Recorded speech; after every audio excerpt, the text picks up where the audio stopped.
Oh, that'd be Katie. I move that we reconvene the board of the meeting of the Calvert County Commissioners. Second. Have a motion and a second that we reconvene as Calvert County Board of Commissioners. Have a motion and a second. Is there any discussion? Hearing none, all those in favor say aye. Aye. Opposed, motion carries. So good evening, everybody. Tonight is our first public step in our budgeting process where the staff presents their budget to us. I just want to remind everybody that this is the staff recommended budget. It's a list of their wants and what they believe are their needs. We have had no role in development of this budget. And so tonight is the first time we get to see it as a board, just like you. But this begins a process that'll take about 6 weeks. And I can assure you, it will not look the same when we get done with it as it does tonight. Also want to let people know that we have discovered an error in our procedure from last year that we are in the process of correcting. So we'll be scheduling a public hearing in the very near future to make sure we make that correction to last year's error. Other than that, I guess I'm going to turn it over to County Administrator Willis. Thank you, sir. Good evening, Commissioners, and a warm welcome to our residents and business owners joining us tonight in person and online. The County Administrator, Mark Willis, and I appreciate your participation tonight. This evening, we are presenting the fiscal year 2026 staff recommended budget, the first step in the budget process before the Board of County Commissioners. This draft serves as a foundation for the Commissioners to refine their priorities, leading to the final Commissioners' budget presentation in late April. Your input does matter. We encourage and appreciate feedback from residents and business owners as we work toward a responsible and sustainable financial plan. We believe in transparency and accountability, and we remain committed to open dialogue with our community as we navigate these financial realities. As your county administrator, my role is to present a draft budget, a starting point from which the Board of County Commissioners will develop a final budget before submitting for public review and input once again.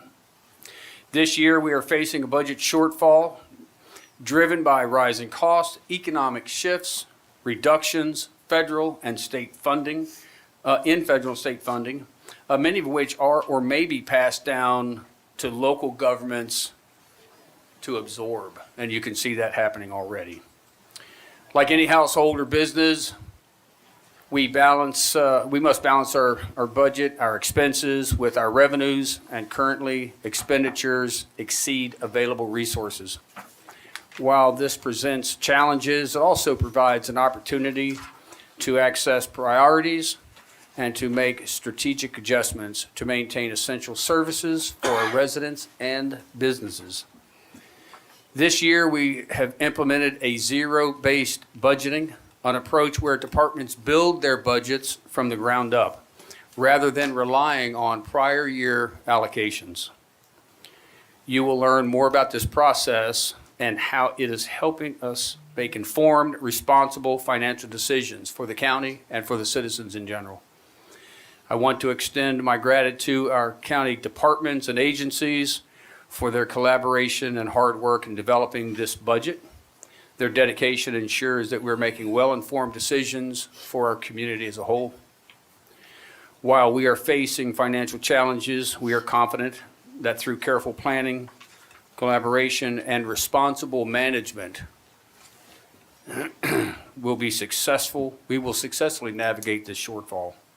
Our commitment remains to you, the residents, ensuring our county continues to be a great place to live, work, and do business. I'd like to just add play in there too, because that's not in there, but Calvert County is a great place to live and play, not just work and do business.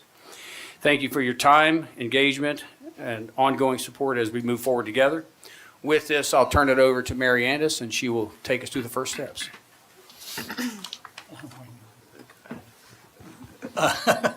For the record. For the record, they corrected me once on that. I'm going to turn it over to Bruce so that he knows he's still with us today. All right. Well, thank you, Mark, for that segue. Good evening. I'm Bruce Miller, the County Director of Finance and Budget. On behalf of Finance and Budget, I would like to thank everyone attending this evening's presentation. We hope that the presentation is informative and provides the listener an overview of the staff recommended budget and the factors that are driving this budget. Tonight, we will present the fiscal year 26 recommended budget, which includes both the operating and capital budgets. At this time, I would like to thank everyone who has helped facilitate this process, including FMB, department, and county administrative staff. At this time, I would like to introduce Mary Andes, the acting deputy of budget, who will introduce the topics for tonight's presentation. Good evening, Commissioners, and welcome staff and citizens. I'm Mary Andes, Acting Deputy Director of Finance and Budget for Calvert County Government. Speakers this evening include Bruce Miller, Director of Finance and Budget, Beth Richmond, Senior Advisor for Finance and Budget, Danielle Russell, Acting Capital and Grant Management Specialist, and Dr. Townsell from Calvert County Public Schools. This presentation will review the objectives, constraints, and challenges for the fiscal year 2026 budget. Back to Bruce. Thank you. I will start with the county's, Oh, yeah. excuse me. I will start with the county's budget objectives. So continuing with the commissioner's objective for prudent fiscal management, the county implemented zero-based budgeting practices for fiscal year 26. Rather than adding to prior year budgets, this budget approach builds expenditure control accounts from zero. It requires expenditures to be documented and itemized. And by doing so, this approach provides the following benefits. Number one, it improves the ability to link appropriations to the commissioner's priorities, goals, and objectives. Two, it increases budgetary and expenditure transparency. Three, it increases the ability to analyze requests, thereby increasing budget flexibility, allowing funds to be reprioritized between department line numbers, reallocated between costs and project centers, and to efficiently identify budget reductions. And finally, it prevents the misallocation of funds and budget creep that it creates over time. As part of Zero-Based Budgeting Initiative, departments were requested to submit 3 budgets.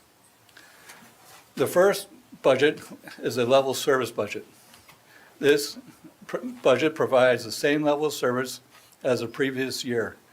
It should be noted and emphasized, this is not a level funded budget. The base budget was the second requested budget, and this provides the minimum level of core services to meet fundamental service needs. And finally, departments were requested to provide an enhanced budget, which provides additional services beyond the level service budget. It should be emphasized that the recommended budget before you reflects the requests from the departments that provide the same level of service as that provided for in fiscal year 25. It is our expectation that Finance and Budget will work with the County Administrator's Office and outside departments to identify expenditure reductions necessary to present a balanced Board of County Commissioner budget. Additional objectives require aligning the use of county resources to BOCC priorities. These priorities include fiscal responsibility, public safety and safe neighborhoods, education and youth development, land preservation and maintaining the county's rural character, and finally, economic development. Consequently, each expenditure requested in the budget should support one of these stated priorities. Associated with this objective is ensuring that department programs and functions align with essential core services. As we move through the budget process, additional attention to aligning budgets to essential services will be part of the next steps addressed. The last objective I'd like to discuss this evening is the county's desire to preserve current levels of fund balance and ensure that if used, it is used for one-time expenditures. I have several examples. So for CIP, projects represent one-time expenditures. Therefore, fund balance can support the county's CIP initiatives by avoiding new debt issuances, and therefore the interest costs associated with that. The county will also evaluate and reprioritize unused debt, thereby reducing new borrowing needs. In order to reduce the county's liabilities, the county will evaluate paying down current liabilities reflected on the county's balance sheet. An example of this is the pay down of compensation time. And finally, the county is eliminating the use of operating fund balance. For example, last year, the county appropriated $8 million from fund balance for continuing school MOE. This year, we're looking to use operating revenues. Next, I will discuss some of the budget constraints and challenges associated with this budget. With the exception of an additional $2.4 million in public health funding requirement, the staff recommended budget does not include any other state or federal realignments, although they are expected. At this moment, it is our understanding that the state realignments will range between $6 to $12 million. We do know that this includes an additional $6 million in the county's contribution for state pension for teachers. Similar to unidentified state realignments, the county is also aware of federal adjustments that potentially may be pushed down to the county. However, funding for programs such as transportation may be targeted. Consequently, in what form or how these adjustments will be made is unclear. Again, it's a pass-through impact that this may have. This said, it is expected that the state may push some or all of these expenditure realignments to the counties. Excuse me. On a positive note, under HR management, the county's health insurance has not increased, and in fact has remained level over the last several years. This is very significant since the average inflation rate for healthcare is approximately 6%. This equates to $840,000 a year. So if you think over the last 3 years, that's $2.4 million in the budget. Next, Mary will provide an overview of funds. This slide provides a high-level overview of the county's major operating fund groups. These include the general fund, enterprise funds, special revenue, and grant funds. Capital expenditures will be presented separately. Bruce? Thank you. So on the general fund revenues, this slide identifies the sources of funds. As compared to fiscal year 25, the county's fiscal year 26 revenue projection decreased $59,000, $60,000. So essentially, our revenues are flat year over year. The primary reason for this decrease is the elimination of fund balance as a source of funds compared to fiscal year 25. But on the positive, the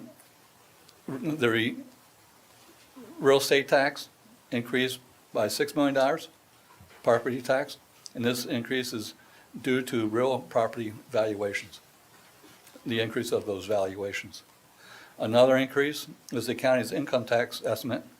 This estimate increased $3.5 million over 25, and that's because of the rate increases impacted or imposed in the fiscal year 25 budget process.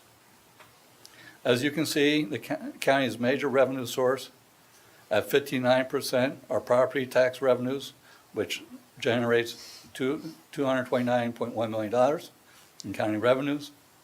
And the next major revenue source is income tax at 31%, which generates $121.6 million in county revenues. The remaining three categories, other taxes, local receipts, and intergovernmental, represent the remaining 10% of the county revenues at 36.7. Next, we will discuss projected expenditures. This is a little bit more busy. Number one, I want to emphasize this, subject to the availability of funds, the recommended budget includes a step in COLA, which ties back to the Board of County Commissioners' objective to invest in county employees. As noted earlier, the expenditure budget is predicated on departments submitting requests based on level services as compared to fiscal year '25. Again, level services.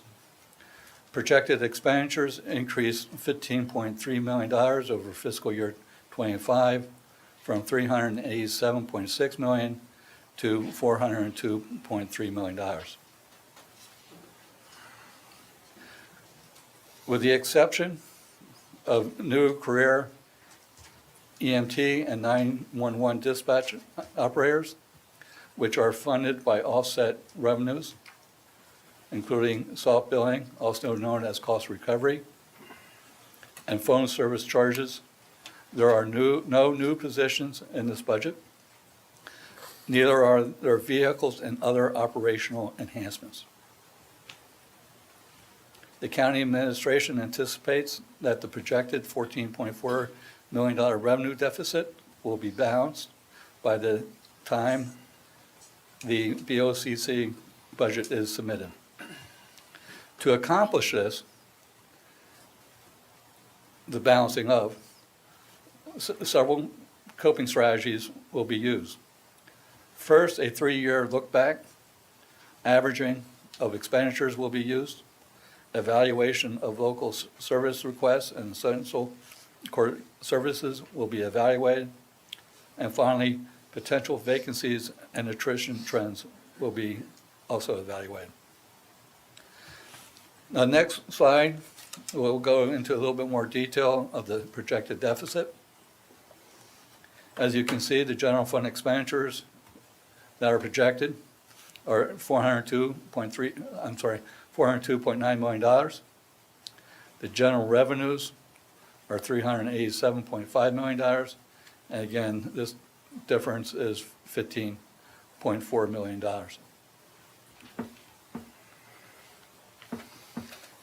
You may note that the projected difference is equal to the increase between the 25 to 26. Essentially, revenues and the expenditures, that increase in the expenditure is driving that deficit. It should be noted that in addition to the $15.4 million revenue deficit, the state and federal realignments mentioned earlier are not included in this estimate. And as a consequence, depending upon the dollar value of these realignments, the current projected revenue deficit could grow. So by example, if the state realignments equal $12 million as projected, then the county's total revenue deficit could grow to 27.4, 15 million plus the 12. Next, I would like to outline the BOCC's school commitment. So before I start with this, I'd just like to highlight there's going to be some variances between numbers that you see. In this chart or graph, you'll see $163.9 million. This was the original estimate provided by the state for MOE. Yesterday, we received a MOE estimate of $163 million even. And the I believe that the BOE is using the level funded budget of $164.7 million. So these amounts will be reconciled as we move forward as part of the budget process. And as the state mentioned, the estimated MOE for all counties, including Calvert County, is subject to change pending any adjustments made to the formulas by the General Assembly. And these numbers will be released in late May. So going back to the schedule, Currently, we have a operating commitment of $163.9 million. The county pays debt service of $4.7 million, so total operational support is equal to $168.6 million. Then on top of this, the school's capital improvement plan includes $33.2 million, of which $22.8 million is from grants. So this totals $201 million. So with this, I'll turn it over to Mary, who will discuss grants and sources. In fiscal year 2026, we expect to receive a total of $8.5 million in grant revenue, $2.2 million for general government, $3.8 million for human services, $2.4 million for public safety. These funds are used to support and enhance programs offered throughout the county. Next is an overview of the special revenue funds, which provide additional services above and beyond what are supported by tax revenue. For example, Parks and Recreation and the golf course revenues are collected in the form of program fees, concessions, camping, general admission, and green and cart fees. The total expected in special revenue funds is $39.7 million, which consists of Parks and Recreation, the golf course, excise tax, funds within planning and zoning, economic development, human services, Calvert Public Library, Calvert Marine Museum, the Cannabis Fund, the PEG Fund, speed camera revenue, and legal library. Next to present is Beth Richmond. Good evening, Beth Richmond, Senior Advisor to the Department of Finance and Budget. The next 4 slides cover the county's 2 enterprise funds. An enterprise fund is similar to a business. Goods and services generate revenue, and it expected that an enterprise fund will collect sufficient revenue to support the expenses required to provide those goods and services. The first fund we will see is the Water and Sewer Fund, with estimated revenue of $12.4 million. The main source of revenue, at 98%, is charges for services, and most of that revenue is from user fees, which are charged for everyday use of the water and sewer systems.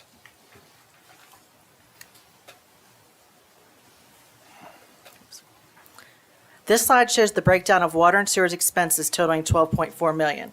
Expenses incurred support the 24/7 operation of the water and sewer systems, as well as ensure the sustainability of a reliable infrastructure. The second enterprise fund is the Solid Waste and Recycling Fund, with estimated revenue of $17.4 million. As you can see on this slide, 99% of the estimated revenue is from charges for services. This is such as annual fees, tipping fees, which is based on the weight of landfill waste, and various recycling fees. The complete list of fees can be found on the county website. This slide shows the breakdown of the $17.4 million in expenses, which are used to run the county landfill at Appeal and all 6 of the resident convenience centers. The largest expense, at contracted services at 61%, supports the removal of waste and debris out of Calvert County. The second largest expense, salaries and benefits, at 27%, pays for the staff that support the landfill and the convenience centers. Next up is Danielle Russell to discuss the capital improvement plan. Danielle Russell, Acting Capital and Grants Management Specialist. The purpose of the capital budget is to focus on long-term investments to infrastructure, facilities, and key community resources. It supports strategic growth and development while maintaining essential public services. Total projected expenditures for FY 2026 is $89.8 million. The largest share of expenditures is education at $33.2 million, or 37%, followed by Public Works Transportation at $18.2 million, 20%, and Enterprise Fund at $18.1 million, 20%. The largest source of revenue is debt, 49% combined, and external funding, primarily through grant programs, 34% for capital projects. The next speaker is Dr. Andre Townsell. As the superintendent of Calvert County Public Schools, it is my privilege to present our Board of Education's proposal for fiscal year 26 budget. This budget is more than just numbers. It represents our commitment to providing a high-quality education for every student in our district. Our goal is to ensure that every dollar spent directly supports our mission of fostering academic excellence and preparing our students for success in a rapidly changing world. We have carefully considered the needs of our students, teachers, and staff, and have prioritized initiatives that will have the greatest impact on their educational experience. And I'll share very briefly, this is the only time I have the privilege of speaking with the community as a whole, so I have some small highlights to just share of Calvert County Public Schools so the taxpayers know the education their young people receive. Our vision is to unlock potential, empower excellence, and shape futures. With the journey of a graduate, we expect every young person to be a communicator, an engaged citizen, an empowered learner, a collaborator, and a critical thinker. Even in the world of artificial intelligence, it's important to critically think. Our Board of Education approved some priority areas: student excellence, culture of learning, organizational accountability, and community excellence.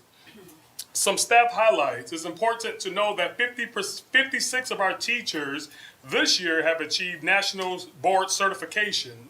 76 teachers are currently pursuing national board certification. 95% of our teachers are highly qualified. 81% of our teachers have taught over 5 years. And of those, 64% of those teachers taught over 10 years, for more than 10 years. Our teacher retention rate is an impressive 90% in Calvert County Public Schools. We often say set the bar, meet the bar, exceed the bar, and raise the bar, and that means 1% better in everything that we're doing. Some small district highlights that's very major. Calvert County, we're first in the state with English. We're first in the state with proficiency ranking for our 10th grade and 4th overall for all students tested. We're first in the state for government and social studies and proficiency rankings of our 8th grade students. We're second with MISA, which is science. We're third overall in the state with regards to mathematics with all students tested, and our 4-year graduation rate is 94%. With regards to academic excellence, it's important to share that we moved up to the number 4 best school district in the state of Maryland. We often talk about academics, athletics, and the arts, the triple A's. Our young people are exceeding in every last one of those categories, not only winning SMAC championships, but regional championships and also state championships. And most recently, our newest state championship is Patuxent High School football. Shout out to them. Arts, our young people compete at a high level with regards to arts, multiple awards. So Calvert, ladies and gentlemen, definitely shine. A school system budget, ladies and gentlemen, is a year-long process. Our budget development process begins in July during the summer leadership as we share with our principals, directors, and supervisors our expectations, priorities, and the budget process. As we enter the fall, the finance department prepares salaries and wage projections, leading into late fall and early winter when directors and principals, based on input from staff, prepare departmental and school budgets. The school board discuss their budget priorities and share input of what they'd like to see. And the next step is that my team prepare the proposed budget and finalize it when state revenue numbers are received. So that's when I present the last week in January. Whereas our Board of Education ultimately, before March 1st, approve a budget. So the superintendent's budget becomes the board's proposed budget, and then we come here. So some priorities. Our main goal is to continue to deliver the services we've consistently provided, enabling our students and staff to achieve equal or greater value or the highest level of excellence highlighted from the previous slide. Our approach to our budget development. Discussions of the FY26 always starts in July, and we work collaboratively. I'd like to give a major shout out to County Administrator Willis, Deputy County Administrator Linda Turner, Bruce and his team, and some members of the County Commission of just regular ongoing conversations since July 1 of 24. Stressors on the budget. It's important to share that inflationary cost increases. The CPI, or the Consumer Price Index, increased from December to December. That was about a 3% increase. And it's also important to note ESSER funds. When you hear ESSER, that stands for our Elementary and Secondary School Emergency Relief Fund, has gone away.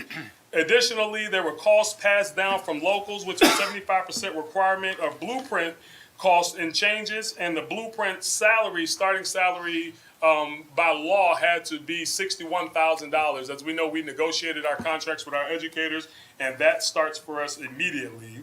In addition to $7,000 increase of a starting salary and teachers receiving $10,000 for being nationally board certified.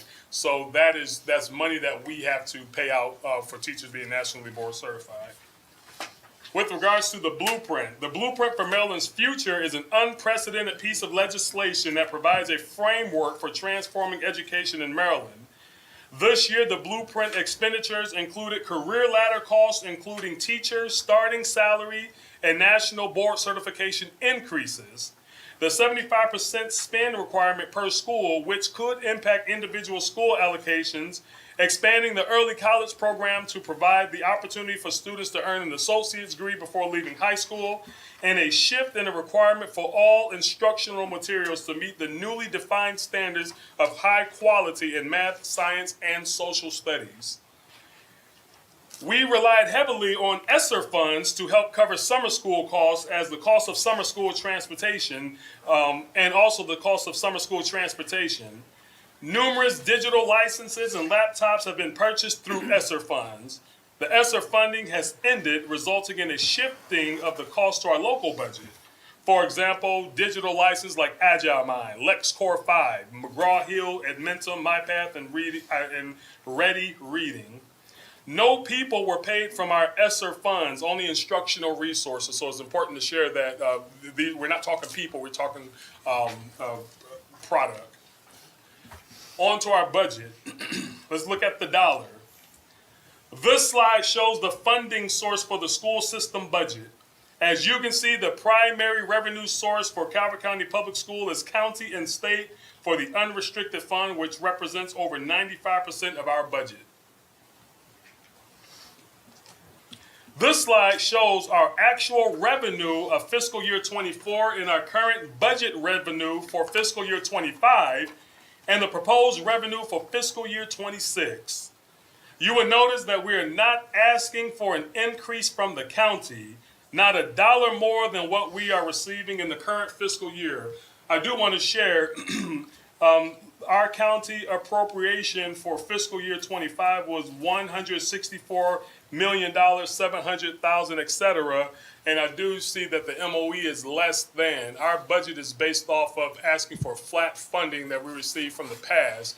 Doing the calculation with what was shared recently, that's about $800,000 less than what our budget is asking for, and the new MOE number of 163 million flat is even less than. So I just want to emphasize our humble ask is to be flat funded from last year so we can meet the needs of this budget to execute for our community.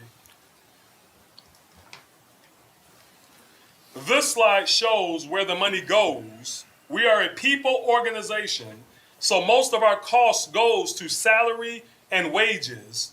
Another significant cost are the mandated and negotiated employee benefit costs that are reflected in the other charges.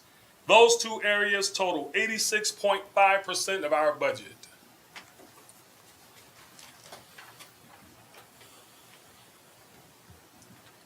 This expenditure recap shows our overall expenditure change is 4.1%, just slightly over the December 23 to December 24 Consumer Price Index. As you recall, the CPI is the government's gauge of inflation. Although our expenditures are $11.375 million more, we are planning to use budget savings from fiscal year 24 and fiscal year 25. If you recall, in fiscal year 25, we received $22.5 million less in state aid. So we used $25 million of our fund balance this year, but also if you recall, this time last year, we put a freeze on spending and hiring, which is how we were able to underspend FY24. And we went into this year with the mind of finding savings and flipping over every rock because we did not know if we'd be restoring our state aid. But we are restored, which is good. So we're using that underspending to support the expenditure over revenue. We underspent FY24, and we are using $6.25 million from that and the underspending from fiscal year 25 is currently estimated to be $2.5 million. As a reminder, I shared the budget stressors, including inflationary costs, required expenses from the blueprint for Maryland schools, and the conclusion of the Elementary Secondary School Emergency Relief Grant Fund. To avoid requesting additional funding from the county, we will use savings from fiscal year 24, anticipated savings in fiscal year 25, and the projected interest earnings in fiscal year 25. As you can see, that's about $750,000. $750,000. This approach will enable Calvert County Public Schools to meet the blueprint requirements, provide the necessary resources for students and staff, and maintain all current positions. And I said this before, but I did put a note that we exercise fiscal stewardship by putting a spending freeze in the FY24 expenditures and eliminating positions. So, for example, we used to have a chief of school last year. That chief of school position does not exist because we were trying to find savings, and unfortunately, that was a position we cut in FY25. So, ladies and gentlemen, the best news that I was able to share with our community with the support of our Board of Education is that we are not requesting any staff reductions. And Calvert County that we know today is the Calvert County we expect to have tomorrow with excellence in education.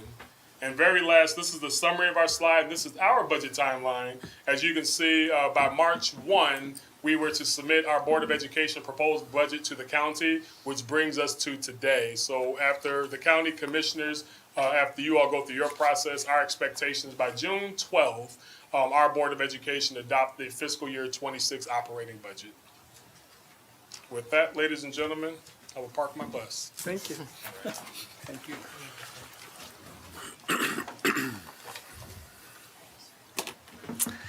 The staff recommended budget is available on the county's website and books are available for viewing at all Calvert County Library locations.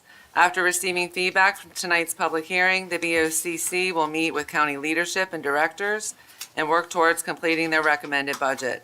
The public hearing for the commissioner's budget will be held on Tuesday, April 29th at 7 p.m. The floor will now be open for public comment, starting with speakers from the main BOCC courtroom, followed by overflow courtrooms number 1, and then virtual callers. For those not in attendance that wish to comment, please submit your emails just to support@ccg-finance.zendesk.com. Thank you. Thank you, Mary.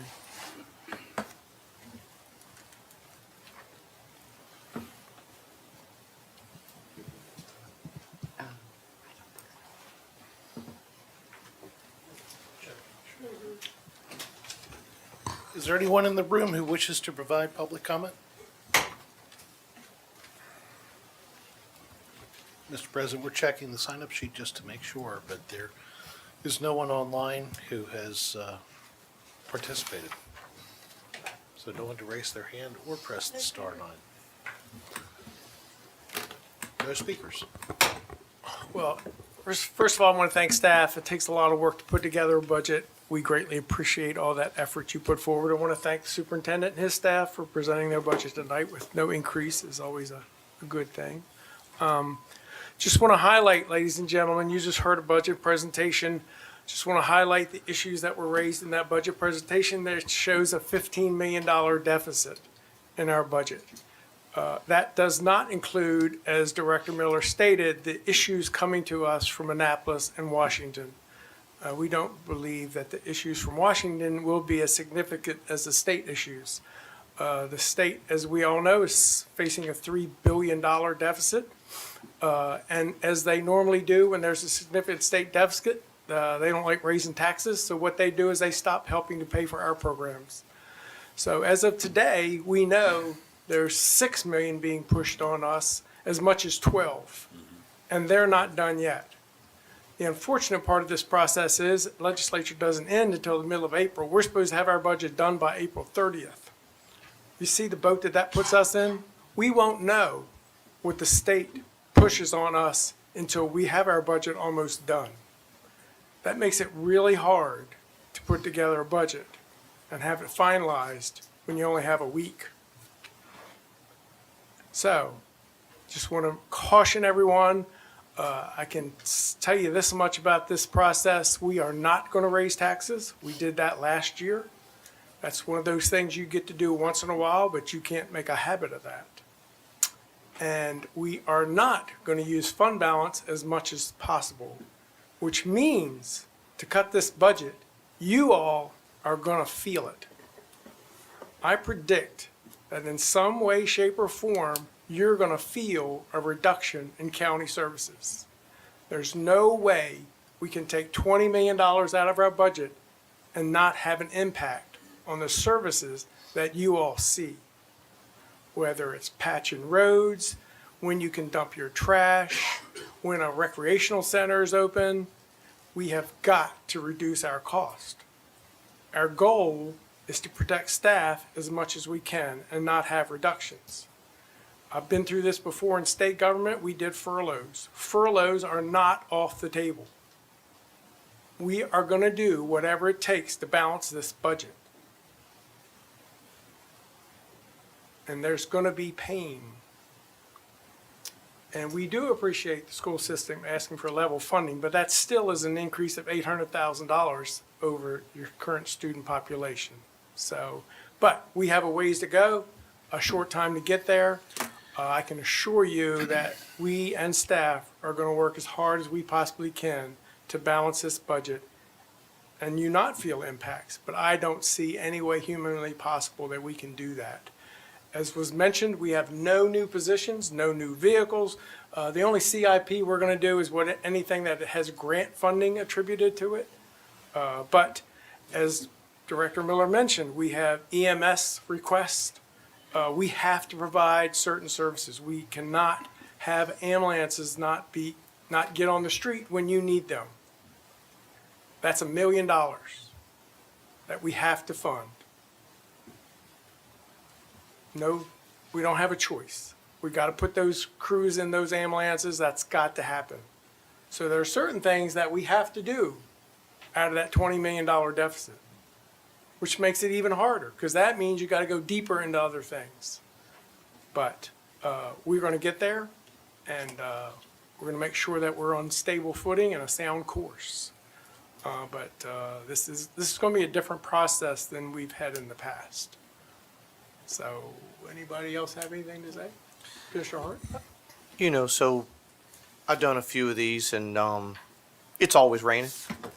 It's always raining. You know, when I got here, they were using the rainy day fund is what they used to call it for. So I think Commissioner Hance is right. We're going to see some things out of the state of Maryland we've probably never seen before, but I am very optimistic. I am very happy to work with the new Board of Ed. I think everybody's going to be rowing the same way, and I think that helps. You know, I think we're going to have a really good relationship, and I think that we all, you know, we used to work for a man used to talk about needs and wants, and I think we're all very well versed on the needs and wants. And President Hance is right. I mean, when you dial 911, they're going to be there, you know. But you know, I'm optimistic. You know, a lot of things are going to shake out still. Like I say, we're just in the beginning of building this. So, like I say, I just think the addition of we're going to have such a good working relationship with the new board. I'm very optimistic. So, I don't know. You're very optimistic. I am.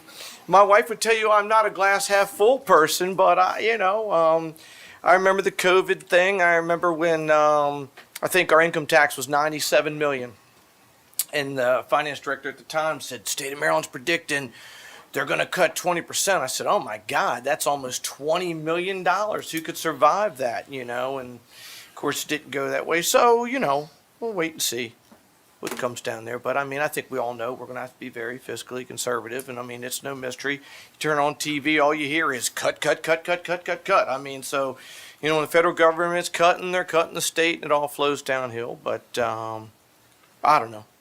I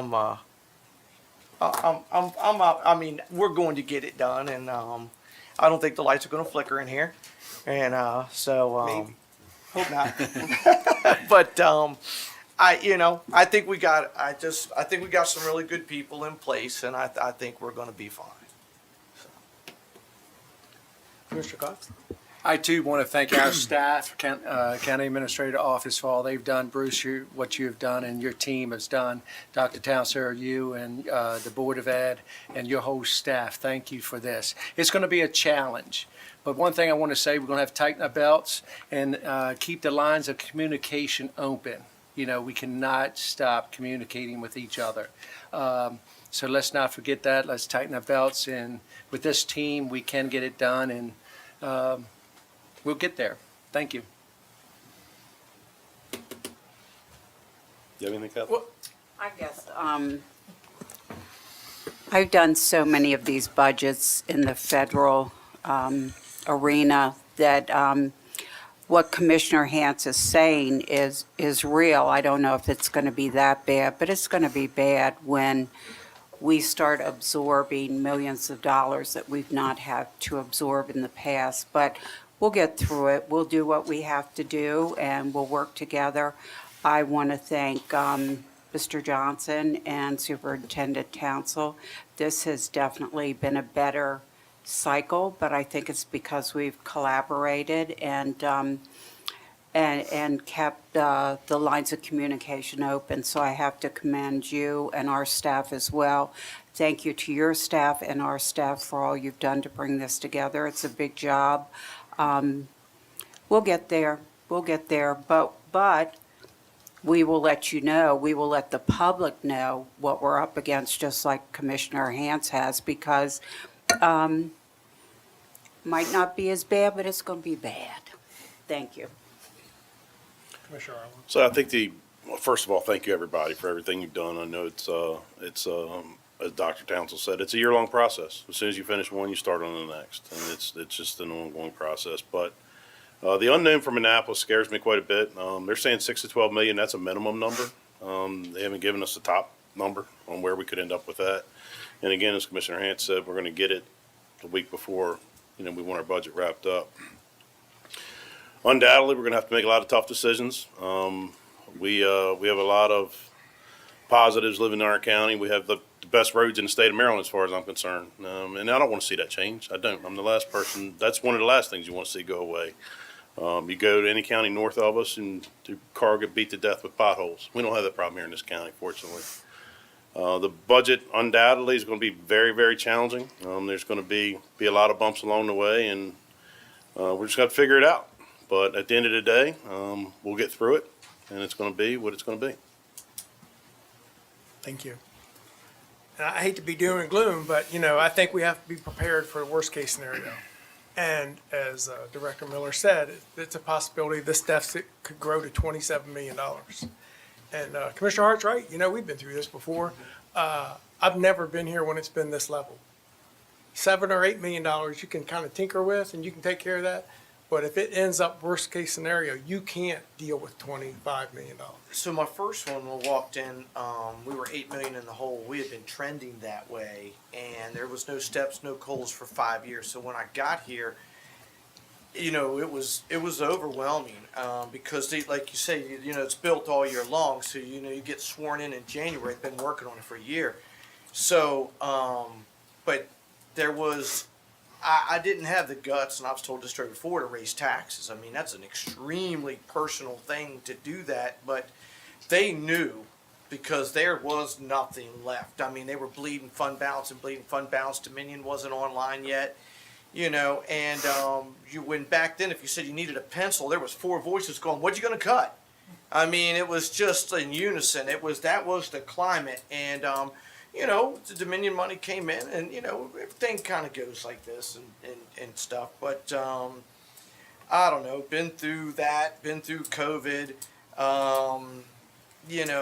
Blueprint came. I mean, there's always something. I mean, in this business, you go back to when Governor Hogan first got here. Next thing you know, he had cancer. And he's just newly elected. This governor comes on, they knock a bridge down.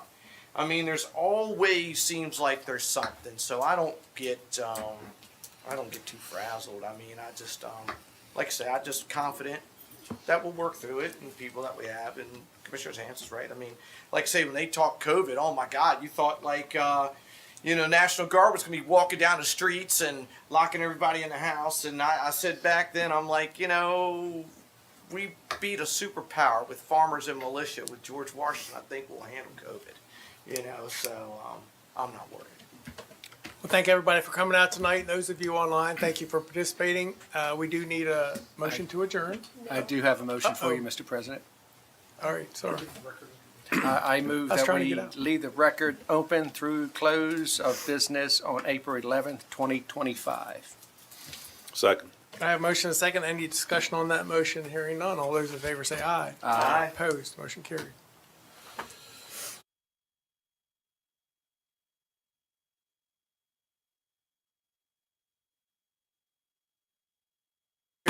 Everyone have a great evening. Thank you. Thank you all. Thank you. Thank you.